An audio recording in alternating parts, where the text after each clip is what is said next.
సాయిరామ్. సమర్థ సద్గురు సాయినాథ్ మహారాజ్ కీ జై. మన సాయి బిడ్డలందరికీ నమస్కారం ఫ్రెండ్స్. ఎలా ఉన్నారండి? అందరూ కూడా సుఖంగా సంతోషంగా ఆనందంగా ఉండాలి అని చెప్పి ఎప్పుడు కూడా సాయినాథుని తరపున నేను కూడా మనస్ఫూర్తిగా కోరుకుంటూ ఉన్నాను. ఈరోజు సాయినాథుడు అందించే సందేశం ఏంటి అంటే కనుక, బిడ్డ, ఇదే నీకు నా శివయ్య ఇస్తున్న తుది తీర్పు. ఈ రోజుతో నీకు అంటే పూర్తిగా ఈ సోమవారం రోజు 24 గంటలు ముగిసే లోపు ఇది ఖచ్చితంగా నువ్వు విని తీరాలి. నీ బాధలు మొత్తం కూడా పూర్తిగా ముగిసిపోవాలి. అంటే కనుక ఇది నువ్వు తప్పకుండా చూసి తీరాల్సిందేనమ్మా అని చెప్పి ఏదో తెలియని సందేశాన్ని ఈరోజు సాయినాథుడు మనకు వినిపించడానికి మన ముందుకు వచ్చారు ఫ్రెండ్స్. మరి ఆ సందేశం ఏంటో పూర్తిగా మనం వింటేనే సాయినాథుని యొక్క సందేశంలో ఉండే ఆంతర్యం అనేది మనకి అర్థమవుతుందండి. దానికంటే ముందు చాలా మంది అంటూ ఉన్నారు, అక్క, మేము ఎన్నో రకాల సమస్యలతో మేము సతమతమైపోతున్న సమయంలో మాకు ఈ సందేశాలు అనేవి చాలా అంటే మాకు మంచిగా మేము ఆ సమస్య నుంచి బయటపడడానికి ఆ కష్ట సమయంలో ఉన్నప్పుడు ఆ కష్టం నుంచి నేను అసలు బయట పడగలనా అని అనుకున్నాను అక్క. అటువంటి సమయంలో నేను ఈ సందేశానికి కనెక్ట్ అయ్యాను.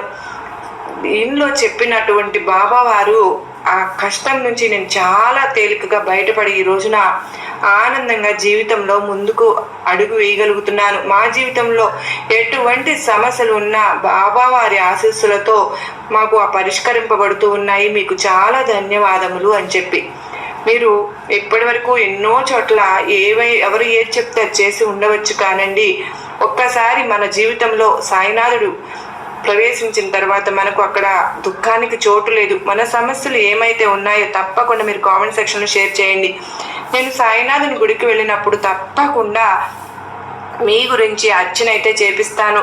ఈరోజు సాయినాథుడు మనకు చెప్తూ ఉన్నారు, బిడ్డ, నా శివయ్య నీ కష్టాన్ని చూడలేకనే ఈరోజు తీర్పు ఇచ్చేశారమ్మా. నీకు 100కి 1000% నువ్వు నమ్మకంతో కనెక్ట్ అవ్వు అని చెప్తూ ఉన్నారు. బిడ్డ, ఇదే నీకు నేను ఇస్తున్న శివయ్య తరపున తుది తీర్పు. ఎందుకు ఈ మాట చెప్పవలసి వచ్చింది అంటే కనుక, ఈరోజు సోమవారం ఎంతో శివయ్యకు ప్రీతికరమైన రోజు, నీకు కూడా చాలా ఇష్టమైన రోజు. ఈ సోమవారం రోజు నువ్వు గనక శివయ్యని ఎంతో ప్రీతికరంగా తలచుకొని శివయ్య ముందు దీపాన్ని పెట్టుకొని నీ బాధలన్నింటినీ కూడా నా కళ్ళతో నా కళ్ళల్లోకి చూస్తూ కూర్చుని నా పాదాల మీద పడి కన్నీటితో, బాబా ఈ కష్టం వచ్చింది, బాబా ఈ నష్టం జరిగింది, ఈ సంతోషం రావాలి, ఈ కోరిక తీరాలి అని చెప్పి ప్రతిరోజు కూడా, అంటే ముఖ్యంగా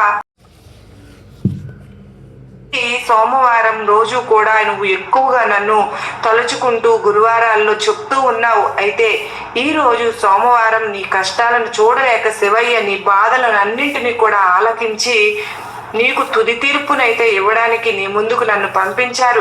కనుకనే నువ్వు 24 గంటలు ముగిసే లోపు ఇది పూర్తిగా విని తీరాలి తల్లి. నీ బాధలు పూర్తిగా ముగిసిపోవాలి అంటే గనక ఇప్పుడు నేను చెప్పే ఈ మాటల వల్లనే నీకు పూర్తిగా సాధ్యమవుతుంది. జాగ్రత్తగా విని తీరాలమ్మా అని చెప్పి మనకు సాయినాథుడు ఏం చెప్పబోతూ ఉన్నారో ఇక్కడ నుంచి మనం పూర్తిగా గనక జాగ్రత్తగా విన్నాము అంటే, బిడ్డ, ఎప్పుడైనా సరే కానీ జీవితంలో ఎప్పుడు కూడా ఒకరి కోసం బ్రతకడము లేదా ఒకరికి భయపడుతూ బ్రతకడం అనేది చేయకూడదు. అంతేకాదమ్మా, నువ్వైనా సరే కానీ ఒకరిని తక్కువగా చేసి మాట్లాడకూడదు. నిన్ను ఎవరైనా సరే కానీ తక్కువగా చేసి మాట్లాడితే వారి దగ్గర అలాగే వేచి ఉండవద్దు. ఎందుకో తెలుసా, నువ్వు ఎంత వేచి ఉన్నా వారితో ఎంత స్నేహం చేయాలి అని చెప్పి నువ్వు కోరుకున్నా అటువంటి వారు మాత్రం నిన్ను తక్కువగానే చేసి మాట్లాడతారు. కనుక మరణాన్నైనా సరే ఎదిరించు, కానీ అటువంటి విలువ లేని దగ్గర మాత్రం ఉండి నీ యొక్క ఆత్మగౌరవాన్ని మాత్రం జీవితంలో కించపరుచుకోకు. ఉన్నది ఒక్కటే జీవితం. నీకు విలువ లేని దగ్గర ఉండి నీ యొక్క మిగతా జీవితాన్ని మాత్రం దయచేసి అస్సలు నువ్వు వృధా చేసుకోవద్దు. ఈ మాట ఎందుకు చెప్పాను అని చెప్పి నీకు ఇప్పటికే అర్థమైపోయి వృక్షంగా ఎదుగుతూ ఉంటుంది. అలాగే నీలో ఉన్న శక్తిని కూడా ఆ యొక్క మహావృక్షం నీటిని ఏ విధంగా తీసుకుంటుందో నువ్వు కూడా నీలో ఉన్న శక్తిని గుర్తించి దాన్ని ఎప్పటికప్పుడు మేలుకొల్పి అవసరమైనప్పుడల్లా కూడా ఆ శక్తిని నువ్వు వాడుకుంటూ ఉండి నీవు ప్రతిరోజు కూడా నువ్వు సాధించాలి అనుకున్న క్రియ కోసం నిత్యము నువ్వు సాధన గనుక చేస్తే క్రమం తప్పకుండా నీ సాధనలో ఎటువంటి లోటు లేకుండా చేయగలిగితే తప్పకుండా నువ్వు కూడా ఏదో ఒక రోజు అయితే ఆ మహావృక్షం లాగా గొప్పగా ఎదిగిపోతావు. బిడ్డ, ఎప్పుడైనా సరే కానీ ఎక్కువగా నవ్వుతూ ఉండమ్మా, తక్కువగా మాత్రమే చింతించు. ఎందుకో తెలుసా, నువ్వు ఎంత ఎక్కువగా బాధపడినా సరే కానీ వచ్చే బాధలు, కష్టాలు, నష్టాలు ఏవి కూడా పోవు. నువ్వు బాధపడడం వల్ల అవన్నీ కూడా ఎక్కువగా మారతాయే తప్ప తక్కువగా అయిపోవుగా. కనుక నువ్వు నవ్వుతో వాటినన్నింటినీ కూడా తక్కువగా చేసుకోవచ్చమ్మా. కనుక ఎక్కువగా నవ్వుతూ ఉండు, తక్కువగా చింతించు. ఎందుకంటే నువ్వు తక్కువగా చింతిస్తేనే నీకు మానసికంగా ఆరోగ్యం అనేది ఉంటుంది. అర్థమైంది కదూ బిడ్డ? ఒక ఉదాహరణ చెప్పమంటావా? ఒక వ్యక్తి తెల్లవారుజామున 6 గంటలకు ఒక ఉద్యోగానికి ఇంటర్వ్యూకి అటెండ్ అవ్వాలి అని చెప్పి ఒక రోజు ముందే బాగా ప్రిపేర్ అయిపోతాడు. అయితే 5 గంటలకు ట్రైన్ వస్తుంది. ట్రైన్ ఉంది కదా, ఉంటుంది అనమాట. సరేనని చెప్పి ఆ రోజు సాయంత్రం నిద్రకు తయారవుతాడు. నిద్రపోయే ముందు సరిగ్గా 5 గంటలకు అలారం పెట్టుకున్నాడు. 1 గంటలో రెడీ అయిపోయి రైల్వే స్టేషన్కి వెళ్ళి రైలు ఎక్కుదాంలే అని చెప్పి అయితే పడుకుంటాడు. పడుకున్న తరువాత సరిగ్గా 5 గంటలకు అలారం మోగుతుంది. అలారం మోగిన తరువాత అబ్బా బాగా నిద్ర వస్తుంది, ఒక్క 10 నిమిషాలు పడుకుని లెగుద్దాంలే అని చెప్పి అనుకుని అలారాన్ని అలాగా ఆపేసేసి ఒక్క 10 నిమిషాలే కదా అని చెప్పి పడుకుని చిన్నగా బాగా గాఢమైన నిద్రలోకి జారిపోతాడన్నమాట. తరువాత ఏదో కోల్పోయినట్లుగా 1 గంటకు ఉలిక్కిపడి నిద్ర లేస్తాడు. లేచేసరికే సమయం అనేది 7 అయిపోతుందన్నమాట. అయ్యో అని చెప్పి నెత్తి నోరు కొట్టుకుని కూర్చుని బాధపడతాడు. ఎప్పుడైనా సరే కానీ అలారాన్ని నమ్ముకోకూడదు, మనల్ని మనం నమ్ముకోవాలి. సమయాన్ని వృధా చేసుకోకూడదు, సమయాన్ని వాయిదా కూడా వేసుకోకూడదు. అదే ఆ మనిషి సమయానికి లేచినట్లయితే సమయానికి రైలు బండి ఎక్కేవాడు, చక్కగా ఉద్యోగాన్ని సంపాదించుకునేవాడు. ఇప్పుడు అతనికి కావలసినటువంటి ఉద్యోగం మరొకరు సంపాదించుకోవలసి వచ్చింది. వాళ్ళు సంపాదించుకున్నారు. నువ్వు వేసే ఒక్క వెనకడుగు మరొకరి యొక్క ముందడుగుకి అవకాశం అవుతుంది. కనుక ఎప్పుడు కూడా ఇటువంటి అనవసరమైన వృధా సమయాన్ని అయితే మాత్రం నువ్వు నీ జీవితంలో వేస్ట్ చేసుకోవద్దు. అర్థమైంది కదా తల్లి? ఎప్పుడైనా సరే కానీ అర్థం లేని వారి దగ్గర, అంటే మూర్ఖుల దగ్గర నువ్వు వాదించటం అనేది అనవసరం.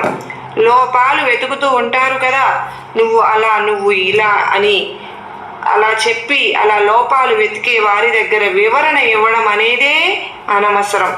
అర్హత లేని వారి దగ్గర ఎప్పుడూ కూడా మాటకి మాట వాదన ఇవ్వడం అనేది అనవసరం.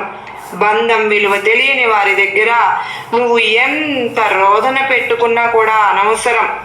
కడుపులో లేని శ్రద్ధ, కడుపులో లేని ప్రేమ కాళ్ళ మీద పడినా కూడా రాదు అని చెప్పి నువ్వు గ్రహించి తీరాలి. అర్థమైంది కదా తల్లి? కనుకనే ఎవరి దగ్గర మాట్లాడితే నీ మాటకు విలువ ఉంటుందో వారి దగ్గర మాత్రమే మాట్లాడు.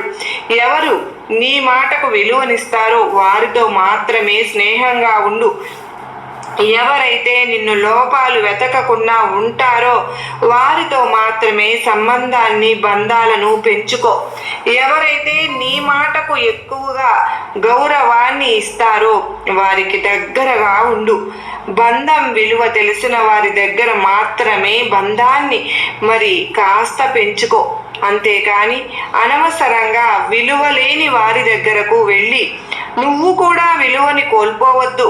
అర్థమైంది కదా బిడ్డ? ఈరోజు నేను నీకు ఇస్తున్న తుది తీర్పు ఏంటి అంటే కనుక, ఇవన్నీ విని నువ్వు అలా వదిలివేయకుండా జీవితంలో అలవాటుగా మార్చుకోవాలి. మరి ఈ సోమవారం రోజు ఈ మాటలు నీతో నేను ఎందుకు నా శివయ్య చెప్పమన్నాడో నీకు ఇప్పటికే అర్థమైపోయి ఉంటుంది కదూ. కొన్ని బాధలు అనేవి ముగిసిపోవాలి అంటే జీవితంలో నవ్వుతూ బ్రతకడం నేర్చుకోవాలి. అర్థమైంది కదా? కనుక జాగ్రత్తగా ఉండు అని చెప్పి నా శివయ్య నీ దగ్గరకు ఈరోజు నన్ను పంపించారు అని బాబావారు మనకు చాలా చక్కటి అత్యద్భుతమైన సందేశాన్ని అందించారు కదా ఫ్రెండ్స్. మరి ఈ సందేశంలో ఎంతో గొప్ప ఆంతర్యం ఉంది కదా. మరి అందరికీ కూడా నచ్చింది, అర్థమైంది, నమ్మకాన్ని, గొప్ప ధైర్యాన్ని ఇచ్చింది అని అనుకుంటున్నాను. ఈ వీడియోకి మీకు నచ్చినట్లయితే చిన్న లైక్ ఇచ్చి సపోర్ట్ చేయండి.